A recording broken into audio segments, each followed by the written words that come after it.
RTC యాజమాన్యం బస్సుల నిర్వహణ వైఫల్యాన్ని కప్పిపుచ్చుకునేందుకు డ్రైవర్లను బాధ్యులుగా చేస్తున్నారని అక్రమ సస్పెన్షన్ కు గురైన డ్రైవర్ వెంకటేశ్వర్లు చేపట్టిన న్యాయ పోరాటం 12వ రోజుకు చేరుకుంది. అందులో భాగంగా కాకినాడ ఆర్టీసీ కాంప్లెక్స్ వద్ద ఏర్పాటు చేసిన నిరసన దీక్ష శిబిరానికి యునైటెడ్ యూనియన్ జైహోజ్ రథసారథి యూనియన్ సభ్యులు తరలివచ్చి అక్రమ సస్పెన్షన్ కు గురైన డ్రైవర్ వెంకటేశ్వర్లకు మద్దతుగా నిలిచారు. వెంకటేశ్వర్లు అక్రమ సస్పెన్షన్ ను తక్షణం రద్దు చేయకుంటే పెద్ద ఎత్తున ఉద్యమిస్తామని హెచ్చరించారు. ఈ సందర్భంగా వెంకటేశ్వర్లు మాట్లాడుతూ తన అక్రమ సస్పెన్షన్ పై న్యాయ పోరాటం చేసిన తనను బెదిరింపులకు గురి చేస్తున్నారని అన్నారు.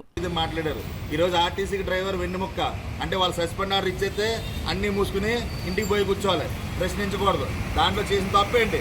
వీళ్ళ బస్సులు మెయింటైన్ చేయకుండా ఏమి చేయకుండా వీళ్ళ బస్సులు రోడ్డు మీద వదిలేసి ప్రమాదాల కారణం అయ్యే పరిస్థితులు ఇలా ఉంటే ఆయన అంటే నువ్వు బస్సు ఎక్కడ ఆపేయలేదు, ఆపేయకుండా నువ్వు ఎందుకు మీడియాకి దారాసింగ్లా మాట్లాడావు అంటున్నాడు.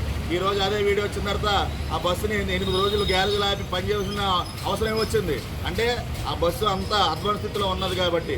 అదేవిధంగా 32-37 బస్సులు హైటెక్ వరకు కూడా సర్వీసులు కూడా ఆఫ్ చేసి బస్సులు అన్నింటిని కూడా రిపేర్ ముందే చేస్తుంటే ఆ వర్షం రాకపోతుంది కదా బస్సులోకి, ఆ బస్సు ప్రయాణికులు ఇబ్బంది పడకపోతుంది కదా.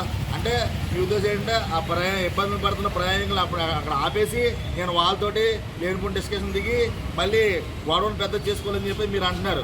వీడియోలో వచ్చింది, దాంట్లో వచ్చిందంటే ఒక డ్రైవరు బస్సు నడుపుకుంటూ ఉంటున్నాడు, తడిసిపోవడం చూశారు. ఇదంతా కూడా పక్క దూసేసి ఆ వీడియోకి నేనే ఇచ్చానని చెప్పేసి బస్సులో ఉన్నప్పుడే వీడియోకి ఇచ్చానని చెప్పేసి నా మీద తప్పుడు ప్రచారం చేయడం.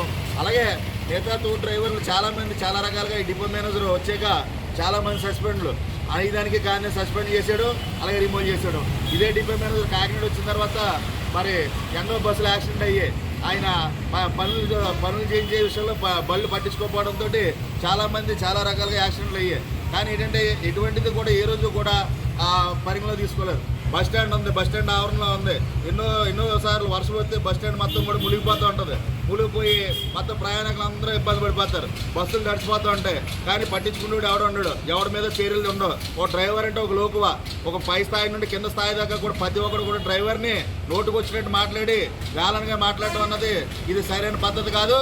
ఇది మీ నోటితోనే మీరు అన్నారు కాబట్టి దీన్ని ప్రజాప్రతినిధుల దగ్గరికి తీసుకుని వెళ్ళి మీరు మిమ్మల్ని ఏం చేయలేనని మీరు అన్నారు కాబట్టి వాళ్ళతోటే మేము న్యాయం జరిగేదాకా మేము పోరాడతామని చెప్పేసి ఈ యొక్క మీడియా మిత్రుల ద్వారా తెలియజేస్తూ, అలాగే ఇప్పుడే మన రంగారావు గారు ఏఎస్ఐ గారు వచ్చారు, వారిని కూడా మీరు షూట్ చేయవలసింది కోరుకుంటున్నాను.